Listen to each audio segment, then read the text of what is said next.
pensem que l'esport no ha de ser treure el dèficit que té un ajuntament. Llavors sempre ha de ser deficitari. Un deportista necessita bones instal·lacions i que li costa el menys possible.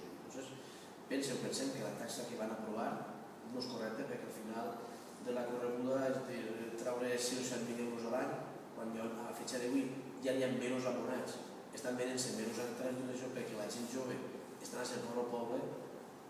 Una pregunta que li faig a la senyora alcaldessa: vol que la gent jove faci esport que no en tenien o se'n va fora de la ciutat? És que hi ha canviat el Baida, el Ullent, on siga.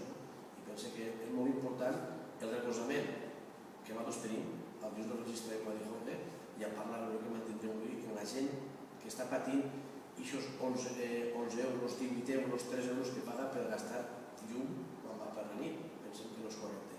I lucharem perquè es lleve. I pense que tindrà una sorpresa a l'alcaldia, en aquest cas. Els deportistes estaran ahí i van a luchar per aconseguir aquesta taxa es lleve. Es lleve d'una forma la més correcta possible, i es pot llevar. Amb uns recursos econòmics on tenien, molt importants, i si va invertir-se 1 milió d'euros en millores en el poliesportiu, més la part de reduir el gasto energètic, l'Ajuntament no tenien, pot llevar la taxa eixa que li pot repercutir 5.000 euros que es perdrem en no tindre nous abonats. Penso que la gent de l'esport i l'esport ha de ser completament el més econòmic possible pel ciutadà, que per això paga els seus impostos.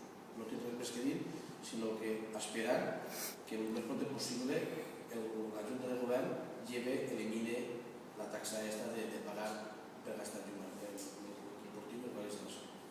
Si no, fer alguna pregunta, Ramon?